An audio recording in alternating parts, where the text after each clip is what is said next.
Will of Fire, Heart of Stone. Chapter 7. 20 minutes of the hour-long test passed in quiet contemplation. Tense.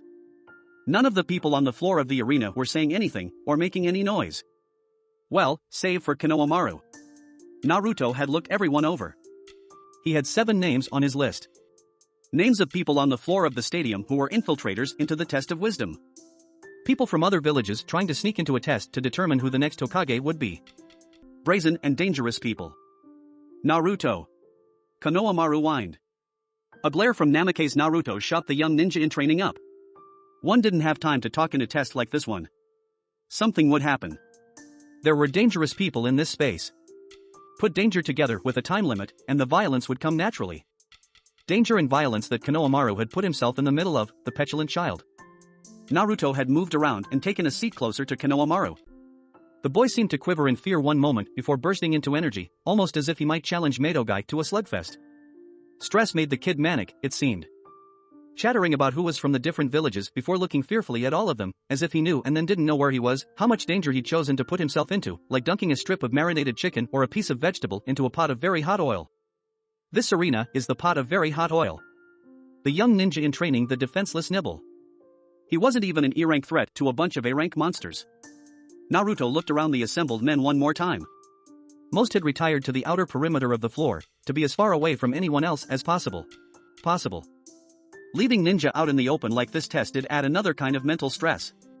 These people expected to work from alleys and shadows. Putting them on display had to make some of them angry. Nervous. Twitchy. What about him? Konohamaru asked, pointing at a person Naruto was sure was an infiltrator. Quiet. I think he's one. Konohamaru wanted to talk. He couldn't sit still, couldn't abide silence. Why had Naruto made himself a babysitter again? This kid was a pain. Why him? Naruto asked. But the kid was special to Sarutobi-sensei. A piece of shit, but one beloved by Naruto's best sensei. I've never seen him in the village before. Well, it's a guess. Take it.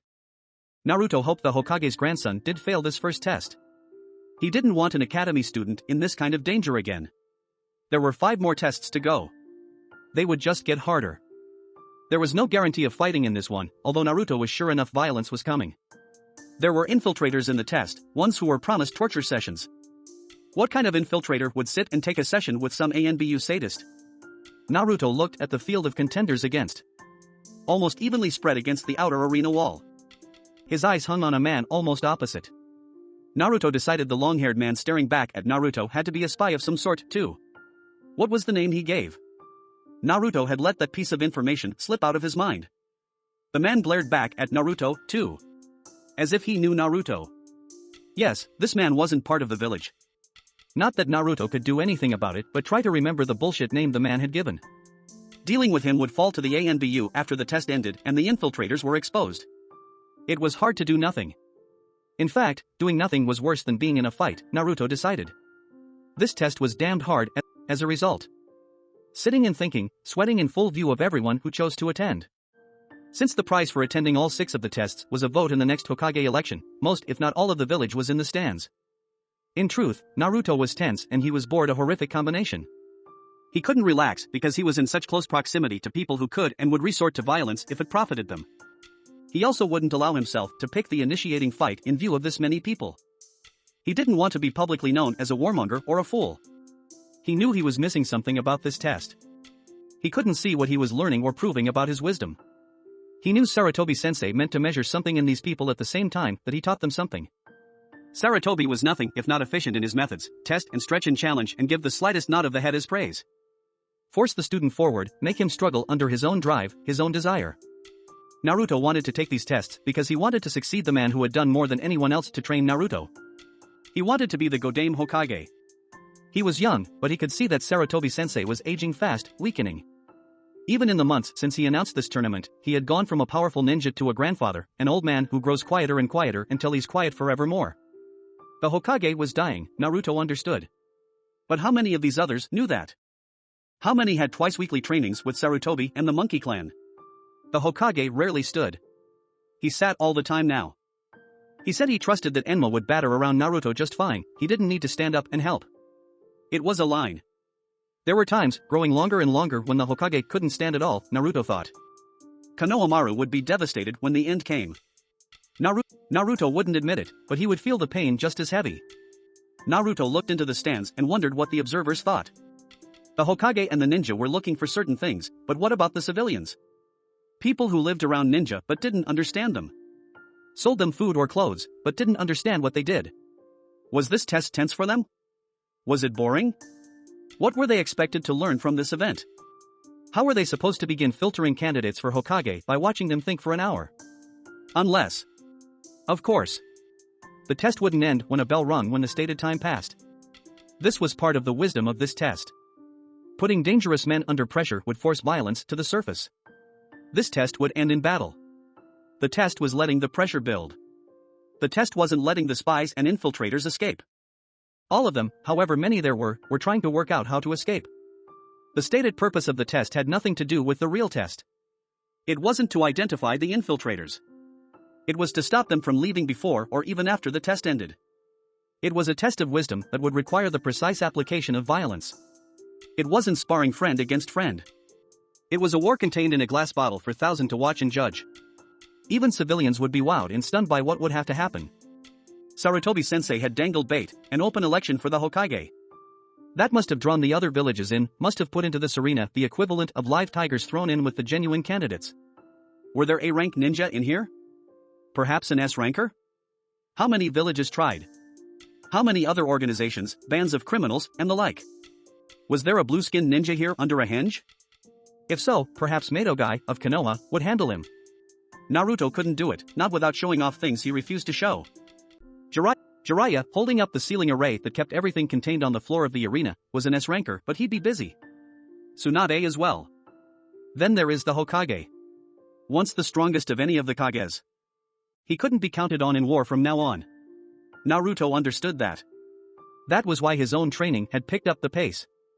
Why he had advanced so rapidly up to sparring with Enma, the Monkey King, one of the summons who could contend with the monstrous giants summoned by Jiraiya even if they were a tenth the size. The Monkey King was said to have sparred and beaten the first Hokage back in the day. Naruto, of course, found his sparring partner well beyond challenging. But he recognized exactly what was at stake. There were A-rank enemies here. They wouldn't let themselves be dragged to cells. They would fight. Naruto found his fingers flexing. He found himself about to start out on his unusual set of chakra control exercises. He had to force himself to stop. He knew the arena was sealed with Fuinjutsu. He'd seen others doing surreptitious tests of the ceiling that the pervy sage had set up. Still, even though he told himself not to do his chakra control exercises, he found himself lifting off the dirt floor of the stadium. He had to consciously stop himself from using his chakra. Wasn't that supposed to be impossible? Naruto tried a little jutsu, a replacement of himself with Konohamaru.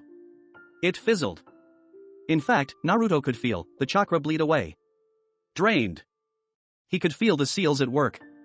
He wished he understood them. That would be a hellacious technique to understand. Konohamaru, you stick with me? Naruto whispered. What? When the fight breaks out, you are stuck to me. No, if there's a fight. Naruto clamped a hand over the boy's mouth. It had been a mistake to warn him. Naruto should have let the fight begin and then just tied Konohamaru up, keeping him safe. Quiet. He stared at the younger boy. You going to be quiet? The young Sarutobi nodded. Naruto released his hand. Konohamaru pouted. That was fine. It was quiet, at least. Naruto tried one of his chakra control exercises, one that went straight toward his control over the wind. Naruto found himself floating over the dirt again. What was up with that? The pervy sage was a powerful ninja. There was nothing wrong with his sealing efforts, unless he hadn't included elemental chakra into his design. Could that be it? The man knew what he was about, so long as no beautiful women were involved, but this was the first time he'd ever proctored anything like this. Jiraiya had left a fatal flaw in his sealing array.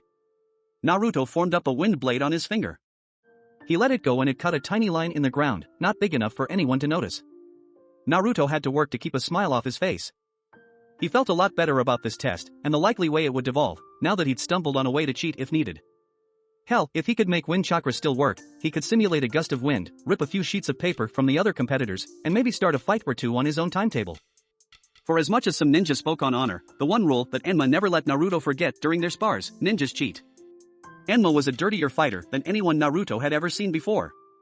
Lying in a fight was a hard thing for Naruto to learn. He guessed he was just an open person, more so when his mind was occupied.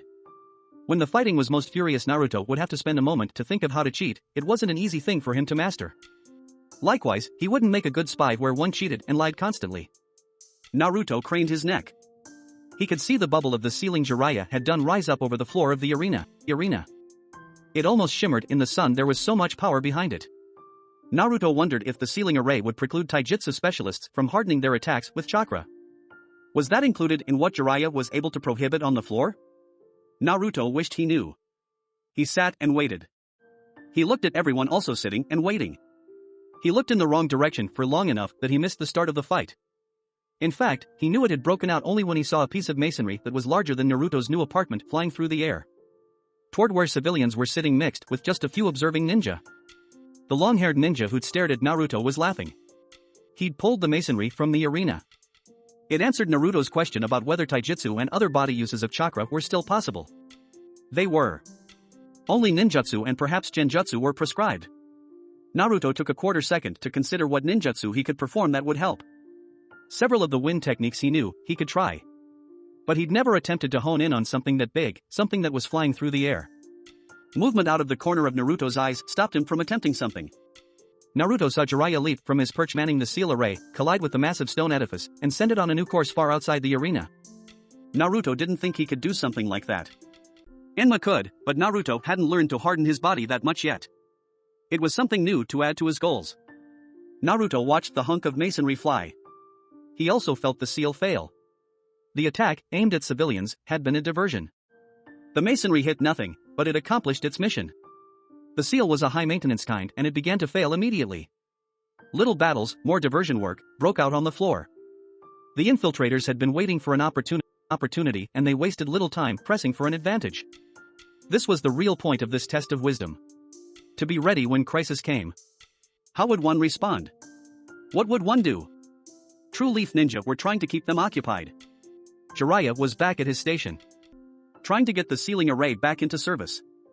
And failing to do his work fast enough. Ninjutsu began to rain around the inside of the stadium. Ninja in the stands began escorting the civilians out. It was a dozen kinds of chaos. Naruto grabbed Konohamaru by the collar when he made it to get into the fray. Naruto would enjoy the battle, but not at the cost of letting this academy student become unprotected.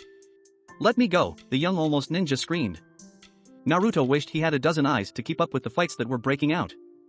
So far no one who hadn't entered the first test had descended onto the floor. The seal went back up. Elemental ninjutsu continued. "Shut up," Naruto hissed. He needed to keep the brat safe. He needed to be ready to defend when or if the battle came to him. Naruto couldn't see his temporary sensei, but he guessed that Jiraiya understood the magnitude of the mistake he'd made. The safe space wasn't all that safe. People could and would die in this test. "I want to fight," the young man shouted. Naruto didn't. He wanted to survive. He wanted to make sure that the infiltrators didn't. That was different from surviving. That was the essence of winning. The infiltrators in the stands didn't let the opportunity pass them by either. People who worked for Cloud or Stone left as scared civilians and made for their secondary targets, to make it into the village proper, if possible, and infiltrate various buildings, perhaps the village library or the Hokage Tower or the secure floors of the hospital. The people on the arena floor had created the necessary diversions. No one expected a spy to become Hokage. But they did expect an opportunity to cause some problems.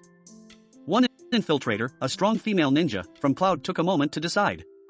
She didn't have orders to return the breeding Hyuga to the Raikage control. But she had the opportunity to do so. Yujito made her way out when the ninja asked her to come with them. She moved how a civilian moved, at least to the best of her ability.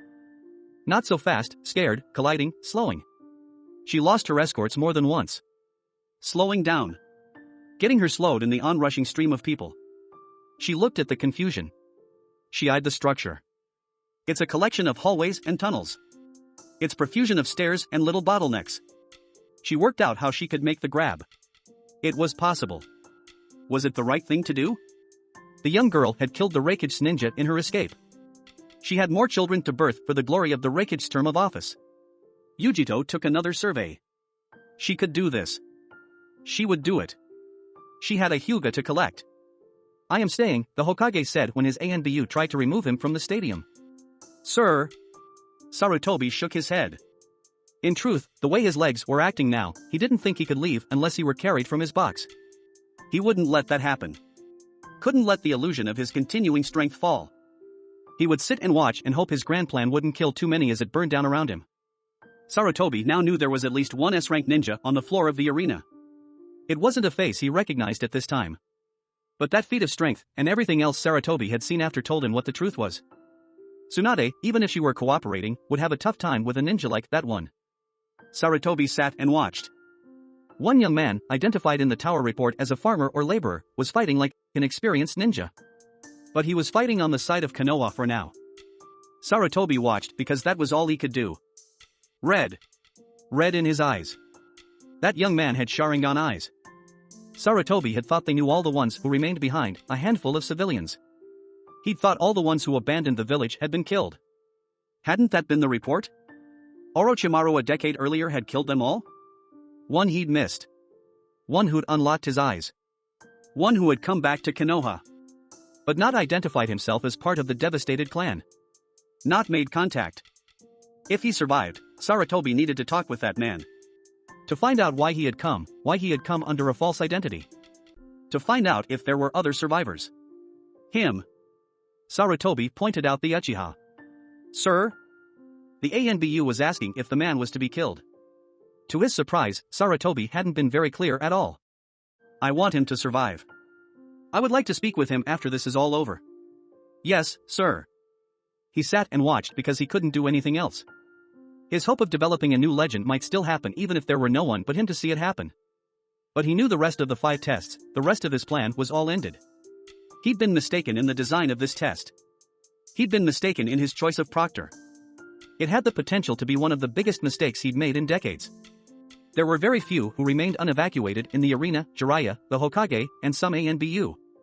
There was only one who remained in the standard seating unobserved by even the best trained of the ninja, his eyes turning over everything.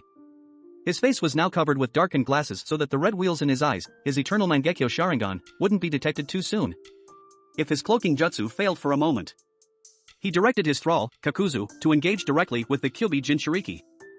He had agreed not to enter the competition himself, but when Kakuzu was told to enter, Madara had made up his mind. He had a dozen different ways to imprint his will on another, even a very strong ninja. But there wasn't anyone, not even Kakuzu, who was able to resist the Sharingan commands of a true Sharingan master. Uchiha Madara wanted better information than he'd gotten when he and Kisame attempted to capture the young ninja. Slippery little shit. He also wanted to have some fun, cause some destruction, and blow some shit to sand. Madara wanted to see just what the young thief could do with the Kyuubi stuffed inside him. He would have to exercise a tiny amount of care not to fatally wound the Kyuubi. Waiting for the Kyuubi to reform is not on his agenda. He was immortal, but his patience had its limits of course. Test but not kill. Some idiot lobbed a fireball toward Naruto's side of the stadium. Naruto grabbed Konohamaru and jumped into the air. The brat was fighting him. When Naruto landed, there was a fist coming for his face. In all the practice Naruto had done with Sarutobi-sensei or the Hokage's monkey summons, Naruto had never been forced to protect a person while defending himself. It took him almost too long to work out how to make his body move in the right ways to keep two people protected. The fist missed Naruto by less than an inch. Naruto jumped and got himself away while the hulking man barreled after him. Naruto saw red in the man's eyes. Not a red pupil or red irises. But the imprint of red floating in the eye, moving. It was bizarre and unnerving. The man fought as if he didn't care if he was hit. He fought like he didn't care about his own life. Naruto punched him with his wind claws fully extended. There were horrific gashes on the man's face and neck. Black strings from both sides of the wound seemed to emerge and knit the damage back together. The man stopped in the center of the arena and let Naruto escape with Konohamaru. He pulled off his black cloak. He reached 4 discs resting on his back. As if they were weapons. Naruto picked up a kunai thrown in someone else's battle and knocked the struggling Konohamaru unconscious. He'd apologize later. A man this dangerous couldn't be allowed his stronger weapons. He took damage that repaired itself. No, this man couldn't up the fight. Naruto decided on the forest killer he'd been working on while following Jiraiya around before all this tournament business. The dirt and concrete floor of the arena shredded all the way to the man with the red etchings in his eyes. The dust took a moment to clear. The floor in front of the man was destroyed. Behind him, too. The man was a mess, no part larger than a foot. Still, a ball of the black strings emerged from his body and knitted him back together. Naruto hadn't seen much on the offensive side from this ninja. But he had his personal defense rock solid. Not bothering to dodge. Take the hit, enough to kill a normal ninja, and let his body repair itself. What was he? What was this skill? What would Naruto do if he couldn't just rip the man into tiny pieces, if he kept reforming himself, reshaping? How did Naruto kill something that wouldn't stay killed? Yujido found her target, the little Hyuga, weak and meek, being escorted from the arena. A few dozen people behind Yujido. It took her little effort to slow her own forward pace and let her target get in front of her. The Cloud Infiltrator killed the girl's guard or escort with barely the movement of her wrist. The man was barely a chunin, if that, and would never rise any further. You are returning with me. The Hyuga turned, saw the dead ninja at her feet, and let the full loathing of her circumstances play across her face. Hatred. The killer of ninja. Emotion of most kinds was fatal to a ninja. Anger or fear or hatred was where mistakes were birthed in the mind. Yujido knew that lesson very well. Your son is a good friend of mine. We have good times. We play little games. He has a very good life, you know. Hyuga Hinata lost her composure completely. Her hands lashed out. Yujido found the muscles of her shoulder unresponsive. Damaged or destroyed. With just a touch. The reports on the dead from the facility where the Hyuga was kept were all too correct. This girl could kill with a touch. Yujido smiled. What a fun way to spend an afternoon. Pity, she was in enemy territory. Pity someone might be along to save the girl in moments. This would have to be fast and fun. Ready to go back, little Hyuga? No. Not tears, but rage. Not resignation, but determination. You don't have a choice. The Hokage sat, watching. His eyes widened and he paged rapidly through his memory of history, of ancient history, the kind of stories passed to him by Hashirama and Tobirama, his most important teachers. The black strings he saw coming out of that ninja on the arena floor. He had heard of that before. Now, where? That man is dead, Sarutobi said to himself. Sir? An ANBU inquired. Trying to determine if it was an order he should execute. Or attempt to execute. Even the ANBU seemed to realize this was a different magnitude of battle starting. Stay out of it for now. Who is he? A man who tried to assassinate the first Hokage. Kakuzu of Waterfall. He'd be 90 now? Sir. I know he doesn't look it. Sarutobi hoped Naruto wouldn't hold out too long. The boy was a bit cagey about showing what he could do. This was not the time for reserve. This was a whole other kind of S-ranker he was fighting with. A ninja who looked 30 or 40 when he was 90. There would be some kind of kenjutsu involved, something horrifying. Sarutobi could only hope Naruto would drag out his own A and S rank responses. The boy had 2 or 3 techniques which were in that range. He needed to use them now. Right now. Sarutobi watched what happened. He had a dozen different lines of guesses running, what technique next, what response after that, how much danger, how much damage to the people in the arena, including his grandson. How much to bleed out beyond the arena, and this buffer zone outside the village proper. Help Jiraiya strengthen the barrier. Put all our people onto it. The battle had become serious. Deadly. Madogai had taken down at least 3 people. The unknown Uchiha had killed 4. Both were now disabled by their wounds. But Kakuzu and Naruto were still up, still mobile, still deadly. Konohamaru, his grandson, was unconscious but still in the line of fire, still bogging Naruto down. The young boy had no damn sense. Masks. Sarutobi thought he had read something about masks, those shapes on that ninja's back. What was about to cause considerable damage? The true village was miles away, but Sarutobi still feared that whatever happened might just stretch that far. This was now a battle between an S-ranker and a mere child who would have to become an S-ranker within seconds if he had any hope of survival. In this battle of attrition, Naruto was still going. He was Sarutobi's finest student. He decided just then. Naruto was young, but he was the best choice for a strong Konoha in the future. The only choice. Sarutobi found his arm numb in addition to his legs. He hoped he'd survive this match. He hoped he'd be able to have one last conversation with Naruto, his chosen successor. There was much work to do if he were going to ensure Naruto would become Hokage. 5th Hokage or 6th Hokage, one or the other. Naruto, fully commit, Sarutobi commanded in a whisper. There was no chance Naruto could hear the words. But Sarutobi hoped his finest student would obey them anyway. The boy had to survive. This incoming fireball wasn't the same as the others. It wasn't a ball. It was a stream that didn't seem to end, to have any possibility of an end. There was no mud wall, no water shield that could do anything to it. If it touched Naruto, he was dead. Even from 40 meters, he could feel the excessive heat trying to worm its way inside his tissues, trying to roast him before it incinerated him. He didn't know. No, it wasn't time for what he didn't know. There was the air. He knew that perhaps better than anyone else. It obeyed him. It wanted to dance for him at all times, to entertain him and help him. The air wanted Naruto to own it. Naruto glanced at the unconscious Konohamaru. His hands began making hand seals, every third one a nonsense seal. He did it to confuse the veteran ninja opposing him, the infiltrator who was stronger than anyone else on the arena floor.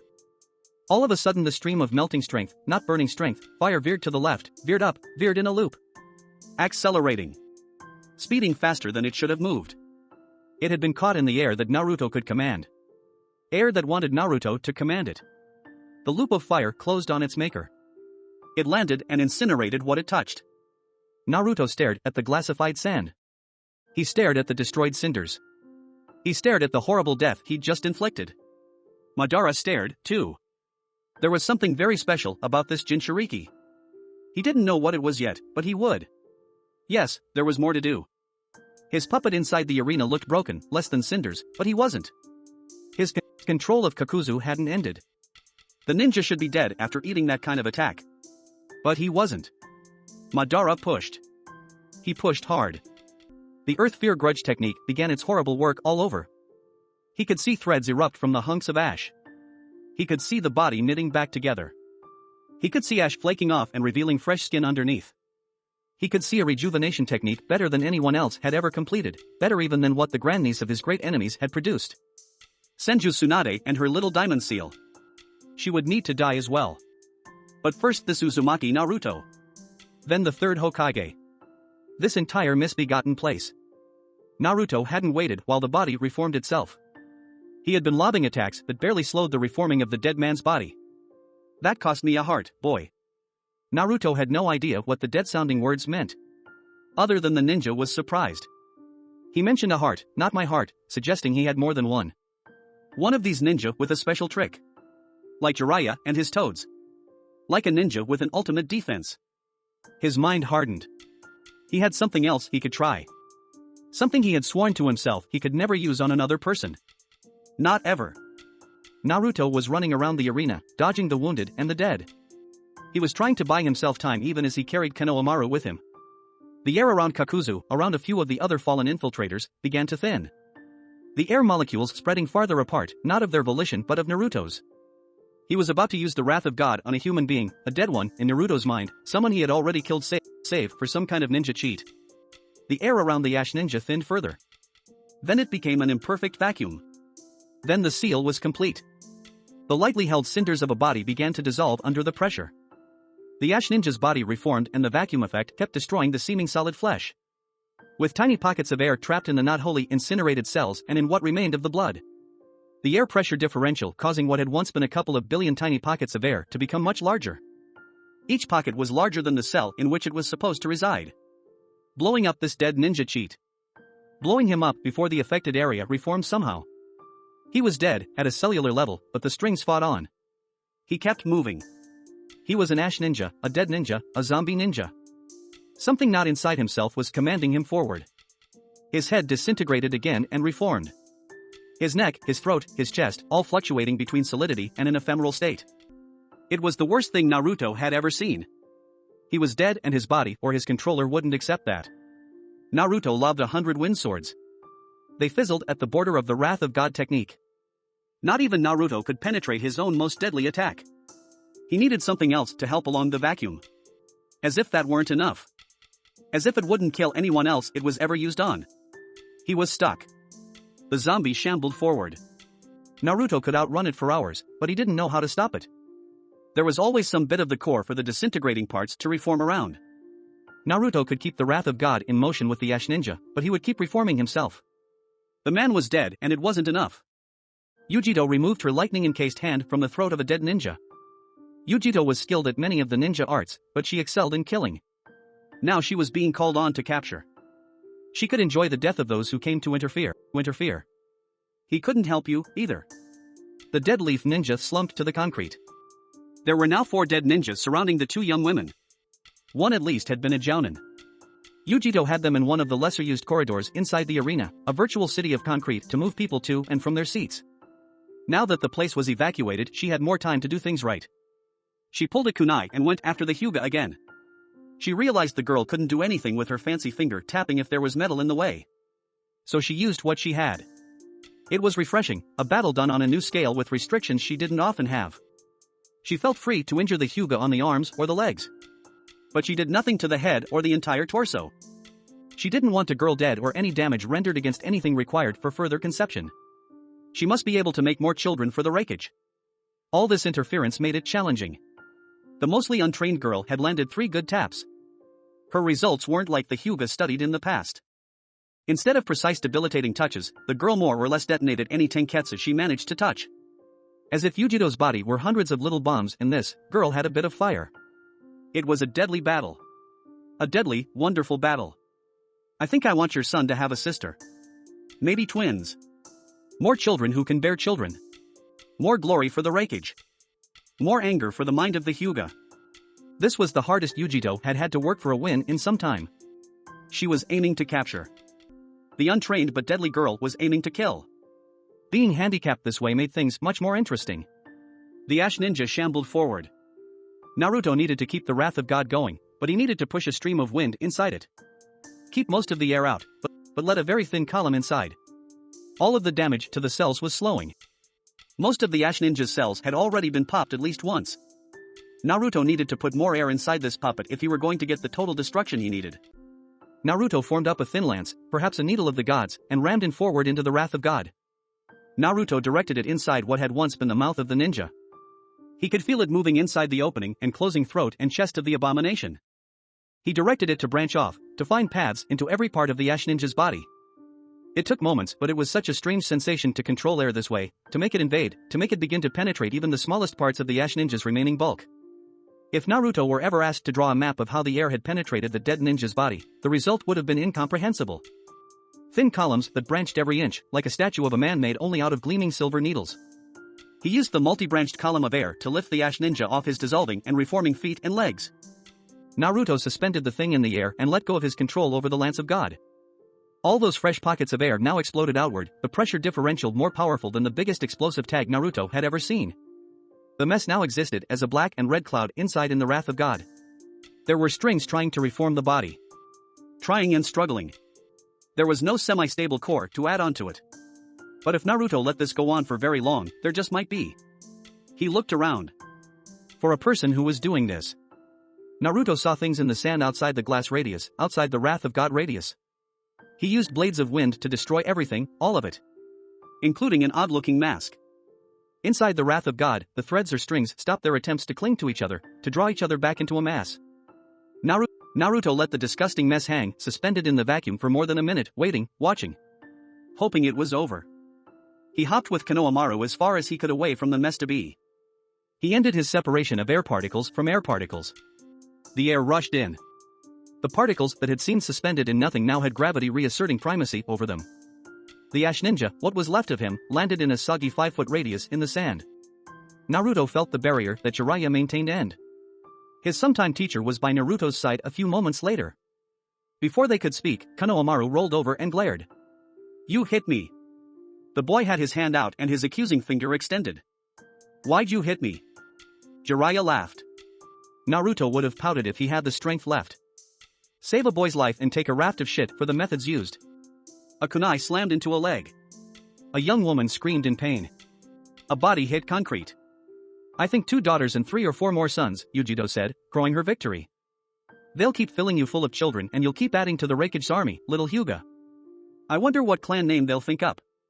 Something new, of course. Something great. No. He was so angry at you when you escaped. I assumed the child you carried died? No. You're not a good liar." Yujito reversed her hold on her kunai and sawed off the right hand of the lying Hyuga girl. Her very dangerous hand. Yujito was bleeding and in plenty of pain from what this untrained thing had done to her. "There, trouble me no longer, little baby maker." We'll push an army out of you before your body falls apart. The Hyuga was on the ground, bleeding, not listening, one hand amputated. Yujito was about to take the other when the girl moved faster than Yujito could have imagined. Yujito's ankle no longer seemed intact. No. Never again, the bloody, one-handed Hyuga said. She tapped her own chest and flopped flush against the cement of the arena structure. Her chest no longer heaved. Her eyes were open and fixed. Lifeless. She'd been defeated. By even the defeated have a final choice. All the stress Yujito had added with her words. The fear in her mind had crystallized into this. Yujito had won and lost. Yujito couldn't understand it. She sat and stared at the girl who'd killed herself rather than return to service for the Raikage. She was still sitting when 3 ANBU arrived, saw the carnage, and subdued Yujito. Too late to save one of the village's newest arrivals. Too late, as often was the case, to do more than clean up the devastation. Yujito sat, mostly unable to move, mostly unable to mold chakra, looking at the body of the dead young woman. Her taunts, her choicest taunts, had done this. If Konoha didn't kill her, the Raikage would. He'd order up a new host and reseal the Nibi, just to punish her, just to kill her in the most violent way he knew how. This was a failure on an epic scale. Only from fear, from words designed to promote anger and rage, and fear.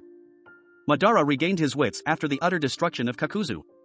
The QB had done a deal with its prison guard, it seemed, that smiling blonde twit, otherwise there was no way to take down Kakuzu that way. Madara had poured almost the bulk of his chakra into animating that hunk of cells those last 2 minutes. Even now he was beyond exhausted, the most taxing thing he'd done in several decades. He had enough inside him to phase out and disappear from Konoha. He had his information. Which told him he needed more information. The QB was going to be a challenge. He'd seen techniques this day he'd never envisioned. One technique in particular that Madara didn't know how he himself would survive, because he didn't know what it had done at all. Some close secret, he supposed. He would discover what it did. He would discover a way to work around it. He always did. Itachi saw medical personnel flooding the field. He watched some bodies draped in sheets. He watched others, a smaller percentage, whisked for additional treatment. He stared toward the field rather than at the ANBU who were dragging him through the stadium. ANBU brought the bleeding, exhausted man before the Hokage. He held his head high, resigned to his fate as an infiltrator. The Hokage frowned. He was seen by a medic? Not yet. The Hokage dismissed his soldiers with an annoyed flick of his wrist. They follow their orders better than they obey common sense. The Hokage said as if he were breaking a confidence. Still, a brief conversation will hurt nothing. Your name, the aged, seated figure asked. Not demanded. Asked. Uchiha Itachi said nothing. He hadn't been so badly beaten up in quite some time. He also didn't make a point of walking into a place where he might just be ambushed either. Everything about this self-directed mission had gone against his normal decisions. He'd been ganged up on by 3 people trying to cut a path through Itachi and out of the arena. He didn't know why he'd tried to keep them there. He didn't know why he'd fought and helped defend this place, the ancient home of his clan, the place where the clan effectively ended. He supposed he didn't like traitors or betrayers of any kind. Orochimaru was denied him, but other traitors were still meals he could make. You are an Uchiha, the Hokage said. Itachi's eyes flashed inadvertently. In surprise. I would ask you not to show your eyes that way again. My ANBU are, understandably, nervous. The old man didn't fear Itachi. Everyone feared the Uchiha once they discovered he was the one pursuing them, about to collect their heads. I spent 40 years on battlefields with Uchiha, my young man. I fear nothing you can do. Itachi believed the old man. He was smarter than he was powerful, and his power was rumored in every village Itachi had ever visited. You look like names we no longer speak. It sounded like the Hokage was musing, allowing his advanced old age to ponder down neglected avenues of memory. Insulting memories. Names we no longer speak, as if this man were qualified to speak of the ashes he helped to cause. Itachi recognized the anger he felt. The slight. The invitation to volunteer information. He calmed himself. He didn't let his mind lose the battle with the mind opposing him. He stood, helped up by an ANBU. If I didn't know better, I would say you were Itachi. As if the old bastard had a mind-reading jutsu. I can see I'm right. ANBU, please take our honored guest to the hospital. Make sure he's comfortable. Make sure, also, that he and I will be able to speak at greater length in the next day or 2. I have always regretted that the Uchiha abandoned this village, thus making themselves targets for criminals, like my former student. I don't think he's prepared to hear an apology in his current state. But I want him to be able to hear it soon. The ANBU drug Itachi away. He turned his head. I do want to talk to you. The mind games had worked. Itachi had caved. There was a reason this village left that old man in power as long as they had. His mind was sharper than any other weapon the village might have wanted to use. Rest, Itachi. Heal up. We will speak tomorrow or the next day. As Itachi let his damaged body go limp, he heard the start of a conversation. Bring me my grandson and Uzumaki Naruto. Sir, the Fire Lord. We'll handle him first then. Then Konohamaru. Yes, sir. Once out of the Hokage's presence, the ANBU gathered Itachi in his arms and leaped into the air, all the faster to get Itachi to his prison cell, or perhaps it would actually be a hospital room with guards outside. Itachi had no illusions anymore. The young lord walked in screaming. Eventually, he managed to begin using an almost normal tone of voice. His repeated statement didn't vary much from when it had been yelled to when it was almost appropriate for a conversation. We insist this tournament end, the daimyo pronounced. Again. We. The pompous ass. Using we every time. As if he, one person, were an entire country. The young man barely knew how to dress himself without 3 attendants. Demanding. Not asking. Not negotiating. Or suggesting. Demanding. As if he could contend with a Hokage who'd outlasted 4 fire daimyos. Sarutobi knew the tournament was over. But he wouldn't capitulate now that this young man Sarutobi had made daimyo by killing off his predecessor had irritated him. No. You must. Go back to your capital and waste the tax revenues. The military arm is in good hands. I control it. We must confirm your successor. Sarutobi was tempted to smile. He'd killed 1 daimyo in the last year. Why not make it 2? Go through the entire family until he found someone with a scrap of wisdom. A young man didn't walk up to even an ancient S-rank ninja and demand anything. We noted Senju Tsunade was present. Why not transition to her? She is unsuitable. We think you will find our confirmation withheld for anyone but a member of the founding clan of the village, Lord Hokage. How easy to destroy a noble. There was the straight kill, of course. But better was the embarrassing death. The one that would never be admitted in public, but would rip through the gossip vines faster than anything else. A situation where the daimyo died unclothed. Perhaps a sexual situation. Perhaps something degrading. Tied up and beaten. Suffocated by the women he'd hired to entertain him. Sarutobi had signed off on a mission just like that a week earlier but targeted at a minor noble of tea country. Senju Tsunade has spent the last decade or longer. 2 decades. Drinking and wasting money. We know. She'd be deeply indebted to us. The Hokage understood. The daimyo expected to buy himself a drunken, broken, easily cowed Hokage. Sarutobi stared at the man as a horrible plan formed in his mind. So much for ever telling a ninja one's plans. Sarutobi ignored the man and looked out at the arena. That made the young lord almost begin demanding again. Instead, Sarutobi pointed at the damage to the masonry. The structure may be unstable. Please have your samurai escort you out to safety. We haven't completed this conversation. We have. He waved at the ANBU. 3 men hustled the daimyo out of the Hokage's box. The young man began almost screaming, almost swearing. Embarrassment meant more to someone like that than any amount of actual violence. Sarutobi may not have sure use of his legs and arms, but he could think faster than any 5 daimyos. He already knew what to do. He just hated to harden his heart enough to do it. He needed now to speak to Naruto in private. To break this news to the boy in a way that was gentle, a way that could be absorbed. Naruto kept Jiraiya from fussing at him until ANBU asked for his assistance with a Jinchuriki among the infiltrators. One deeply wounded, but still very dangerous. After he left, Naruto tried to help the wounded, but Konohamaru wouldn't leave Naruto alone. The boy's anger had turned to shock. He was shaking. Until an ANBU appeared. Uzumaki, the Hokage is ready for you. Honorable grandson, he wishes to speak with you, too. Naruto regarded the ANBU who'd interrupted a conversation. We're coming. I don't want to see him, Konohamaru said, embarrassed at what had happened, at being knocked out in front of his grandfather. He was a bare 2 steps away from a full tantrum. The boy kept switching emotions and moods. From the after effects of terror, he'd descended to petulance. It was stupid to enter. It was perhaps the 4th time Naruto had restated his premise. No, it wasn't. That was the 4th time Konohamaru had responded as a child would. That man was a monster. You would have been toast. No, I wouldn't. Naruto latched onto the younger ninja in training and drug him along to meet with Sarutobi-sensei. They arrived at the Hokage box overlooking the stadium. The Hokage sat rigid in his chair watching ninja on the arena floor, people helping the wounded, people surveying the dead, people beginning to work on repairing the damage done to the structure so that the entire building wouldn't be imperiled. Do you see now why I asked you not to participate, my grandson? No. Can you think of how I would have felt if I had sat in this chair and watched my grandson die? Konohamaru shook his head. But he began to cry silent tears. Did you thank Naruto? No. Why not? Because he knocked me unconscious. He saved your life, Konohamaru. No. The Hokage looked at one of the ever-present ANBU, nervous that their leader was still in this building where destruction had barely ended. Ask Ebisu to step in. Not my tutor. The Hokage refused to look at his grandson. He waited for another person to enter the box. Ah, Ebisu. My lord? Sarutobi Konohamaru is one of your students. Yes, my lord. Ebisu was confused, particularly as the Hokage's grandson was right there. He seems particularly defiant today. It appears so.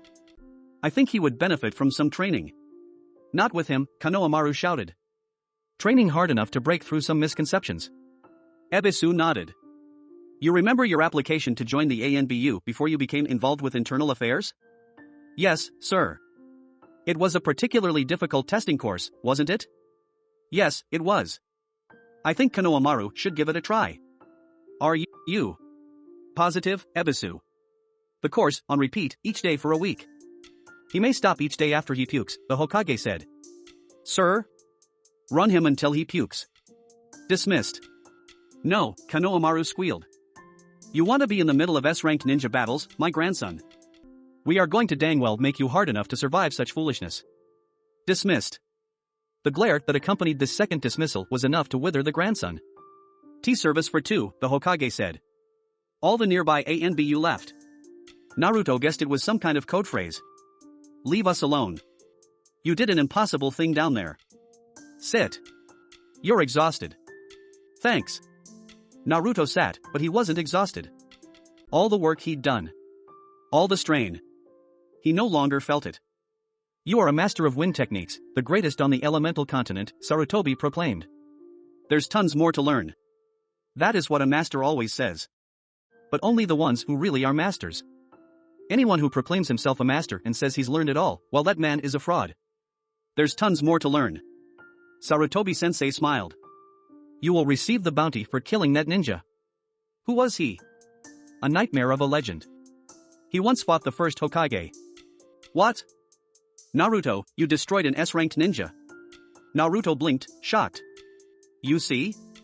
No. Kakuzu of Waterfall. The bounty is going to be astronomical. He was famed, while he was still known to be alive, for tracking down ninja who had bounties on them, and killing them. For the bounty. Oh. You need more experience, of course. But you will, very soon even if not today, be known as a Wind Master. You will be registered in bingo books as an S-class ninja, Naruto. I'm not ready. Sarutobi was glad that Naruto had matured as fast as he'd needed to. No false modesty here. The boy was concerned. He was frightened not of what had just happened, but of what the future would hold for him. As a man with a price on his head. A man of skill whom others will want to test. In lethal fashion. No. No one ever is. Naruto decided that Sarutobi-sensei had even faced this before. He might be old, but he knew what he was talking about. He knew because he'd been strong and lost and confused all at the same time before. Naruto, I've decided. Decided? The Hokage nodded rather than explain. He looked at his final student and the seconds slipped by. It was less than an hour since the violence ended and Naruto found his own hand still shaking just the tiniest bit. He knew the Hokage took note of it. Decided? Naruto asked again. The first test. The first of 6 planned tests. I've seen enough from this test of wisdom. We won't bother with the rest. Sensei? I've decided. On the next Hokage? The Hokage nodded. Wisdom is always lashed to bravery and strength and resolution, some of the other virtues I wish to single out and test especially. But testing one usually tests them all, especially when the test becomes as difficult as this one was. So who did you pick? Mado guy? Or, there was one man who gave a fake name. Not too tall, black hair. Probably an ANBU. Sarutobi smiled and shook his head. I'm going to give you a mission. That was more like it. I'm ready. It's long term. In 3 parts. Lay it on me. First, you report to the Hokage Tower tomorrow at 10.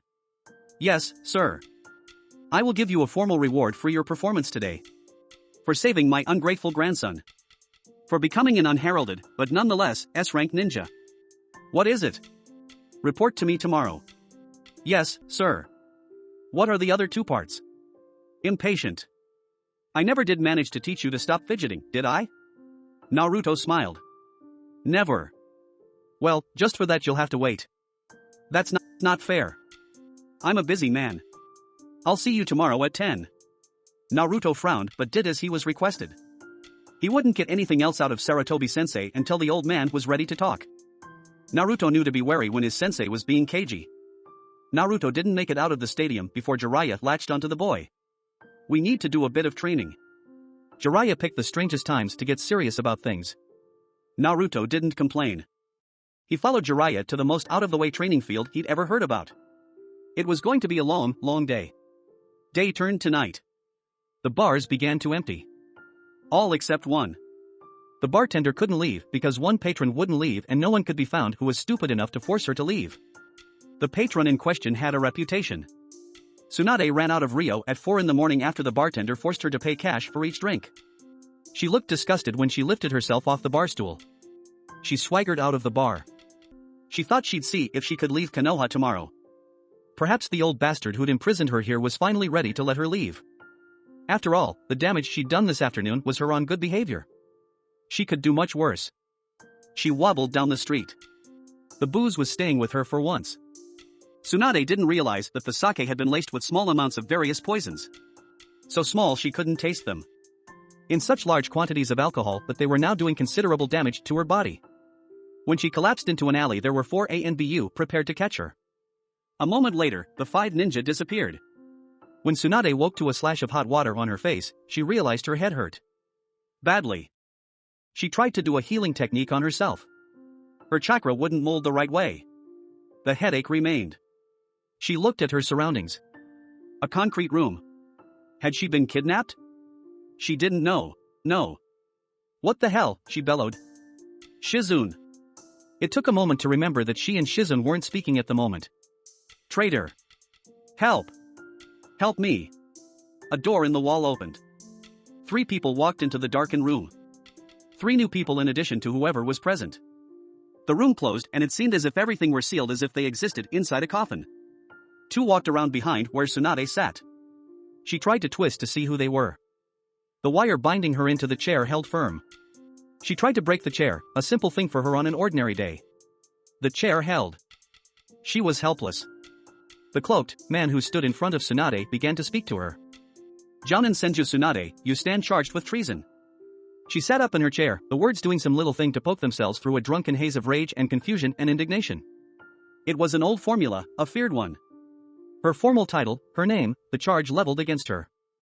Within 30 minutes or an hour at most, she would be cleared or dead. There'd been stories of this procedure when she'd been a serving Jounin. She tried to claw the stories back out of the haze. What should she do? What could she say? I am a ninja of Konoha. I demand the Hokage hear this. Stop this, is what she meant. I am here, came a whisper into her ear. Sarutobi had allowed them to capture her, try her. No. No, he would never do this. Jounin Senju Tsunade, you have traveled under freedoms given and later revoked by the Sanname Hokage. You have refused the recall to service. During a term of emergency that began this morning, you refused a summons for assistance from the deputy director of the hospital. In fact, you punched her through a wall, breaking a leg and at least 6 ribs. You have defied your Hokage and done damage to your village in a time of emergency. Defend your actions. I never wanted to be here. You are a serving ninja with dispensation. You had your freedom to travel until you violated your dispensation. You refused all offers, all reason. Defend yourself. Tsunade finally understood the Hokage and his other executioners were serious. This was a real trial for treason. The Hokage had allowed this to proceed. He meant to kill her. Like he'd murdered Orochimaru. Like this village murdered her little brother and her fiancé and everyone else she'd ever cared for. I will return to service, I will. If you permit me. It's too late, the Hokage whispered to her. Very much too late. You should have told me. I did, Tsunade. I recalled you so that we could talk. Would you come and have that conversation with me, no? I will now. No. It's impossible, the Hokage said. You aren't sincere. You're terrified, Tsunade. I babied you. I treated you like a princess out of respect for Hashirama and Tobirama. I allowed you to become this dangerous wretch, so much power inside you still, but the core of you is eaten out and replaced. It's taken the threat of death to wake you from your drunken haze. I would not trust you to be Hokage now, nor ever. I don't want to be Hokage. You will find that Senju Tsunade has no choice in the matter. The daimyo and I have fought on the subject, and, after I die, he means to have his way. I cannot permit this. You're going to kill me? Me. Eventually. First I will replace you. Then you'll become Hokage. But your drinking will worsen. In 3 years, yes, in 3 years you will be dead, Tsunade. She didn't understand. I'll change. I can't give you that chance. I don't understand. Enma, hold her. A pair of hairy arms, a monkey's arms, wrapped around her middle, holding her into her chair. She felt a brush on her neck. No, no. Seal. Tsunade felt nothing else. In that moment, she ceased to exist. Naruto arrived at the Hokage tower, excited and nervous. The Hokage didn't keep him waiting. But there was someone else in the room. Someone covered in cloth from head to toe. Sit, Naruto, the Hokage said. Naruto looked at the third person in their meeting. Who? A very specialized agent of mine. Called Taro. Let us speak a few moments and then Taro may have a few things to add to the conversation. All right. When Sarutobi-sensei went mysterious, it was usually for a good reason. Unlike when the pervy sage did it, that was usually for less than pure reasons. Naruto trusted the Hokage, though. Always would. 3 tasks I've assigned, 3 missions. You're well on your way to completing the first one, Naruto. It's not hard to show up for a meeting on time. Have you met Hatake Kakashi? Took me a couple of years to break him of his excessive tardiness. I'm already that much ahead. You are. Let us talk about your battle yesterday now that your hands no longer shake. I couldn't stop them. It's nothing to apologize for. Your body was keyed for fighting, even when things appeared safe. Do not apologize for being wary. Yes, sir. What do you know about S-rank ninja? We never studied them much in the academy. It's not really an official designation. So? The Hokage nodded. How does one become one? Yes, Naruto said. It was originally a kind of courtesy, given to a Kage. After all, there should be some way to indicate that a Kage was stronger than the other A-rank jounin of the village. Later on, different theorists attempted to justify what it meant, and how strong one must be to possess the rank. Suna, our sometime ally, had a theory that an S-rank ninja must be able to contend with and overwhelm the one-tailed Tanuki or its Jinchuriki. That was its formal definition for quite some time in that part of the world. But a water user. Yes, that blue-tinted ninja you once contended with. Hoshigaki Kisame, he wouldn't have done all that well in a desert, but he is undoubtedly an S-rank ninja. Why? What does it mean? I try to get something of value out of every definition I've heard. But the reason I need to have this conversation with you is this: an S-rank ninja must actually be, so much stronger than an A-rank ninja that it would be like a seasoned jounin going up against a green genin. That kind of overwhelming difference. If the S-ranker wants to survive for long. From the fame hunters and bounty hunters and upswells of war. I don't follow. In my definition, cobbled together from pieces of so many others, an acclamation of an S-rank means that a person is ready to be a Kage of a major village or has the skills necessary to kill a Kage of a major village. These titles, once courtesies, are now earned in battle or in ambush or in other kinds of treachery. Like your father and his S-rank. His then reputed elevated to a double S-rank. It was courtesy and fear that gave those acclamations. Naruto tried not to look as confused and bored as he was. It was like one of the theory lectures back in the academy. The usual way for someone to be acclaimed an S-rank ninja is, I don't know, to kill one in battle. Which Naruto had done the day before. Oh. He was a chunin who'd killed an S-ranker. He was an S-ranker himself, it seemed. He found himself rather unamused. Few saw it. None whom I don't control. But if we ask for the bounty, we will. But In my definition, an S-rank ninja must look impossible to tackle by an A-rank ninja, an experienced jounin. That means a few areas of outsized strength, but no, zero areas of softness or weakness. No obvious vulnerabilities. But You're not ready. Naruto deflated. Yes. I know, Sarutobi-sensei said. You have strong taijutsu. It's not a strength compared to the rest of your arsenal, but it's not a weakness.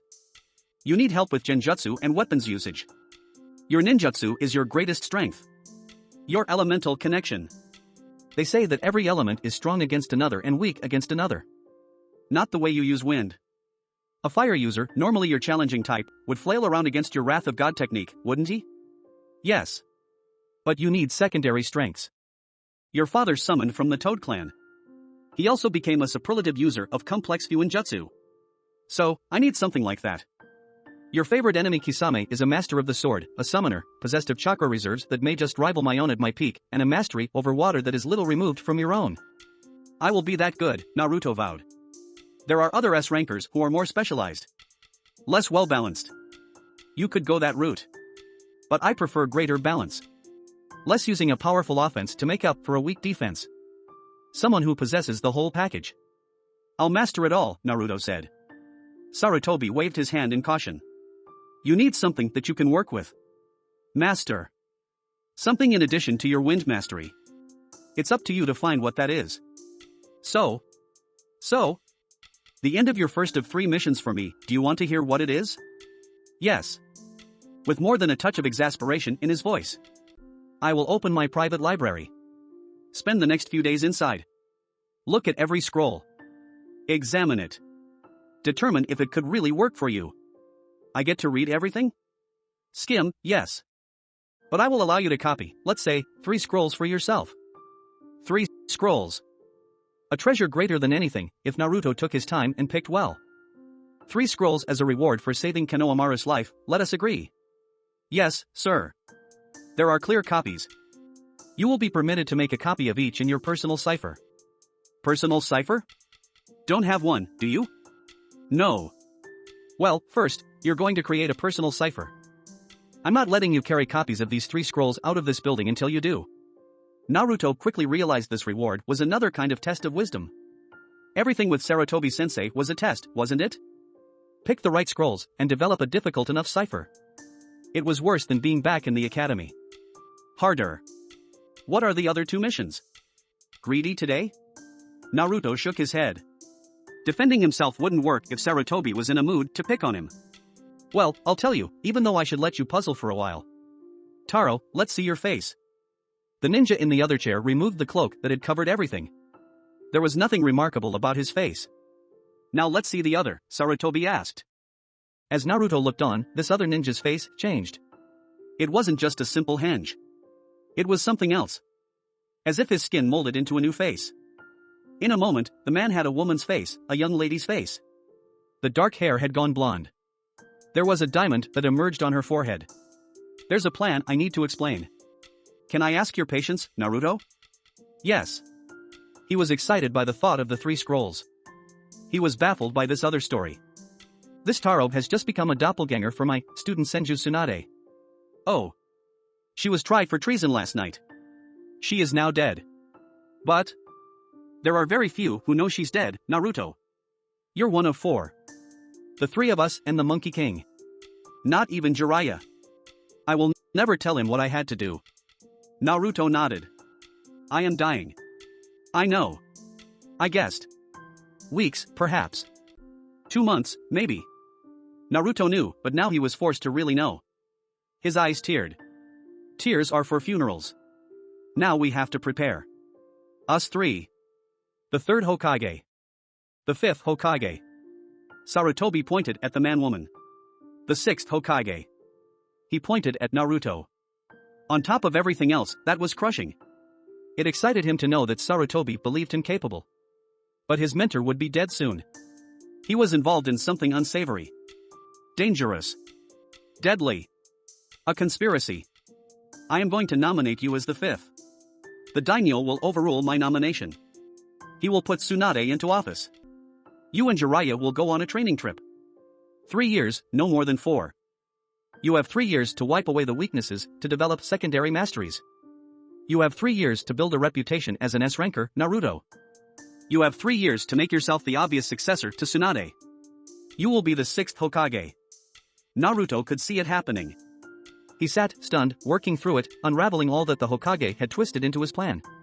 If you want me, why am I letting the daimyo have his way? Yes. Because I wished I would live another 3 years. I would give you that time anyway. Now I have constructed a method to make you Hokage after giving you a period of years to prepare for the responsibility. I accept. Sarutobi nodded once, and the matter settled. He was pleased, but the concern was the order of the day, even though the pleasure of this promotion. Now you know your last 2 missions for me.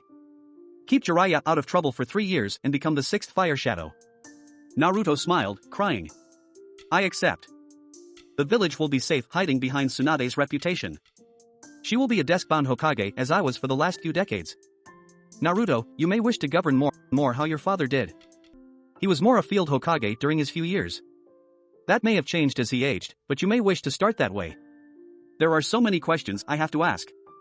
Well, Taro let Naruto into the library. I will let you collect yourself. We can talk again this afternoon. I expect a steady stream of people in my office concerning what happened yesterday. Yes, sir. Thank you, the Hokage said. I feel much better that I will leave this village to someone, to a pair of people, who will love it as much as I do. Jiraiya looked shocked when his sensei appeared. First, there was an ANBU who had teleported them both into the room. The old man looked old, looked unhealthy. The ANBU, one Jiraiya didn't know from his mask, helped Sarutobi into a chair. Can you fetch Itachi? The ANBU departed. Why are we meeting in a hospital? I have a critical favor to ask, Sarutobi said. Not answering anything. Jiraiya didn't mean anything even if he said it. I am approving the training trip you once requested. 3 years of it. We've been on training trips. I want him out of the village for 3 years. Why? Politics. You crushed all of them. The new daimyo has decided to pick a fight. Jiraiya scowled. Politics was the least interesting aspect of intelligence gathering. He understood it but wished he could wash that space out in his mind and reuse it for something better. So you trust me now? I have a second request. Oh, a day of miracles. Sarutobi-sensei asking for things. Not ordering. There is a young man. I want you to take him along on the trip. Work with him. I think he has potential. Who? He half expected to be saddled with the bratty grandson. One of the surviving Uchiha. Jiraiya leaned forward, involuntarily. Damn. He'd given away how interested he just might be. Uchiha, huh? Nonchalant didn't work just then. He still tried and failed with it. He'd never been good at talking with his sensei. The man read too much into everything, so Jiraiya always felt overanalyzed and underappreciated. Meet him, really assess him. He could be a danger to Konoha unless we do our best to pull him inside. You want me to risk Naruto around this guy? You saw what happened in the arena. Jiraiya was still kicking himself over his seal array. His Fuinjutsu had done some things, but not all things, and had left it possible for the huge mess that happened the day before. He's good, but there is better. You have 3 years. The way Sarutobi said it, he meant that Naruto had 3 years to help himself, with Jiraiya occasionally succeeding in making some useful contribution. Uchiha, huh? Yes. It was a new voice, soft and full of power. The door was open. Jiraiya hadn't heard it open, but the Hokage wasn't surprised. Even if the old man got to 100, he'd still be finer than his students. A tall, light young man, distinctly Uchiha, walked into the room. The ANBU remained in the hall and pulled the door closed. We've met before, Itachi said to Jiraiya. We have? I hypnotized you in a small village near Wave Country. Sarutobi laughed a moment before his face erupted in pain. Sensei. Sit. I'm fine. His face was back to serene, the pain covered over. Do the doctors agree with your amateur diagnosis? No. Do you mind if I sit? The Uchiha seemed as if he'd seen nothing at all. This young man was in the tournament yesterday. I remember, Jiraiya said. A good fighter. It wasn't easy to pretend his teacher was dying as they sat around and exchanged small talk. But no one ever told Sarutobi-sensei he was wrong. He never was, at least in his own mind. Now his firmness would kill him. I regretted that the Uchiha left. A few remained behind. Have you met them? Sarutobi asked Itachi. No. Jiraiya will make the introductions. None of them are ninja. All civilians. It doesn't matter to me. It did to the boy's father, Jiraiya realized. Fugaku and Makoto, two people Sarutobi had killed. Jiraiya wondered if Itachi knew that. Probably not. Family is family if you've never had one, the Uchiha said. I would also ask you to accompany Jiraiya on a task I've assigned him. I'm not one of your ninja. No, you're not. I wish that were different. I don't plan to join your village. That's a discussion for a different time. I just wish for you to have an opportunity to do an apprenticeship with a stronger ninja. As I said, I once hypnotized your stronger ninja. Yes, he does have his weaknesses. I think, if you were willing, you might find Jiraiya a capable mentor for a few months, or even a few years. What are you asking? You are a capable ninja. But I can see that you could be an outstanding ninja. Self-taught? Mostly. Independent of any hidden village. Yes. A hunter, then? Itachi was silent. I heard of such a hunter who brought in the bodies of two S-ranked ninja. One who was a freakish, but fresh kill. A puppeteer of some renown. One the body of a long-missing Kage. The third Kazekage. That was me. He sounded unhappy to make the admission. I think you could do with some finishing school, Itachi. Why? To keep an eye on me? Because we owe a debt to those we couldn't protect, who wouldn't accept our help. My student, the one I was remiss with when I could have stopped him years and years ago, slaughtered what was left of you. I would help you, with my student's assistance, if I could. It sounds good. What's the rest of the story? There will be war. In 2 years or 5, I don't know when. I have to own up to my responsibility. The way I handled Orochimaru, and the way I handled the aftermath left us as a stronger village, but I created a massive amount of resentment. Now it will wash itself out in blood soon enough. You want another soldier? Yes. I also want you to have a better chance to survive. In these wars, when they appear, independent shinobi and very small villages are the first proxies to be slaughtered. Once even our ally of Yuzu perished for this reason. Many small villages and many powerful but independent shinobi may perish in what comes soon. I extend you something of a shield to protect yourself with. Why the independent shinobi? Because all the mercenaries either join up or die, villages do this to protect themselves and deny resources to their enemies. You will have to pick a side. So you want me watched over by two S-ranked ninja? I think I'd fear your younger student more than your older one. Naruto. Namake's Naruto. He is the most dangerous ninja who will ever exist, Sarutobi said with some pride. That's overstating things, Jiraiya interjected. Wait. You'll see. Itachi and I agree. Naruto will be a superb ninja. Beyond superb. Surpassing his own father's legacy, I have no doubt. Jiraiya ignored all that. He was focused on the Uchiha. You expect me to get him ready for a war? Sarutobi smiled. He didn't answer. He expected more than what Jiraiya expected. I will accompany your students for a month, Itachi volunteered. Renewable month by month if it works out, I hope. Perhaps. Good. Jiraiya, could you pour us all a drink? I think there's a bottle over there. Jiraiya rose and before he could find dishes for all of them to use, he heard a thump. He heard Itachi moving. Jiraiya shifted, expected to see Itachi as an assassin. Instead, the Hokage was having a seizure. Itachi was out the door summoning help. Jiraiya almost dropped the sake. He managed to return it to the shelf. He stood and watched, helpless.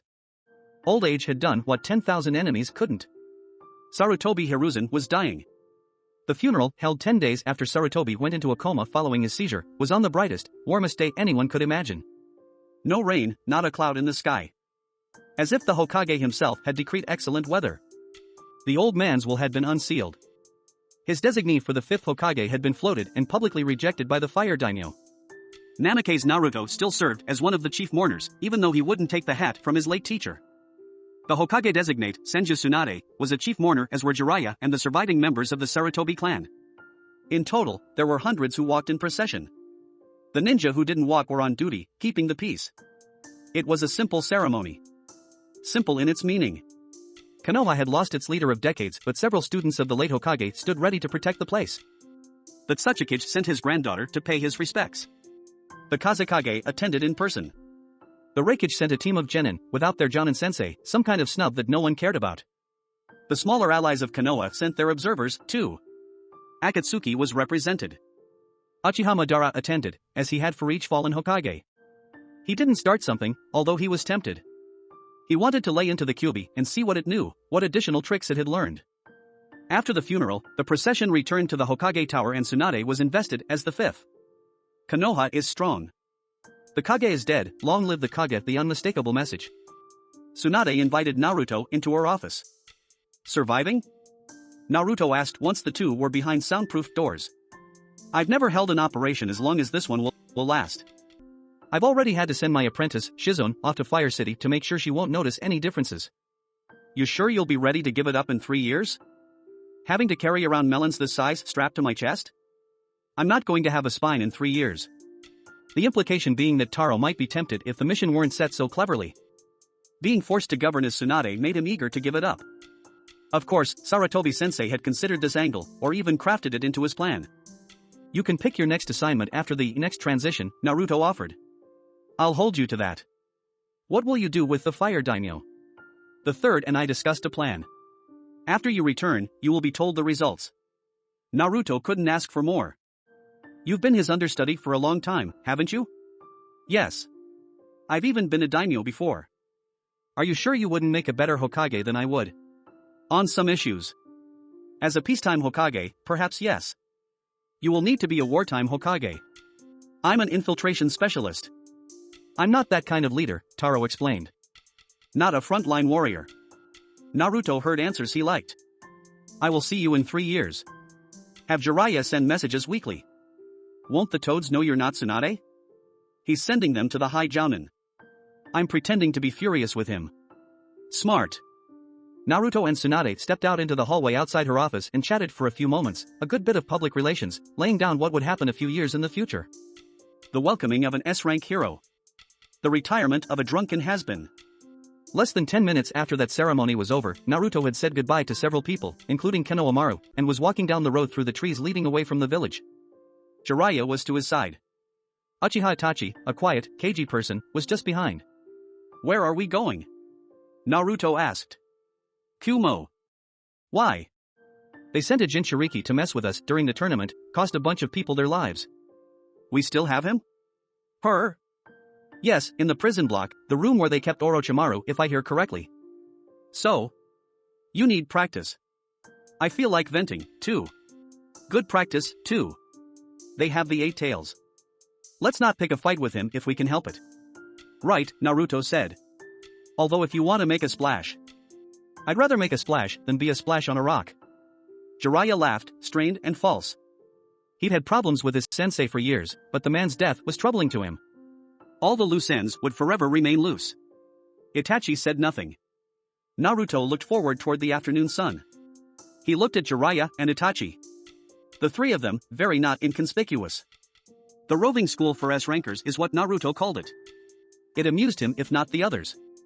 He hadn't told anyone of his final 2 missions for the Hokage, but they weighed on him. He wasn't Tsunade's ninja. He was Sarutobi's. He was Konoha's, still doing its business even after it seemed he left under something of a cloud, a disgrace forced by the fire daimyo. Naruto was fine letting the gossip exhaust itself. He had other worries, harder ones. 3 years sounded like a long time, but it wasn't. Not when the clock was ticking, not when he had 3 of the hardest techniques he could find in Sarutobi-sensei's library encoded in his backpack. Including one scroll from the first Hokage on how to maintain and improve the forest he created, there were few ninjutsu schemas in that scroll that no one had seen before, let alone tried. Things to strengthen the forest, to grow it, expand it without the need of Mokuton. Naruto had 3 years to stretch himself, and polish off the rough edges. He had 3 years to make a name for himself, a name equal to or greater than what Tsunade had possessed at the height of her prowess. 3 years to become a war leader. To build a will of fire and a heart of stone. It's QuadX here. I appreciate everyone who came on this journey with me. I feel like this is like the first series that actually got finished on this channel and all my other channels. I'm not sure, I haven't fact checked that, but this story really got me back into the community, and I've been watching it along with you guys, and I feel like that's been a great experience. I won't keep you here too long. Thank you, and have a great day if you want to.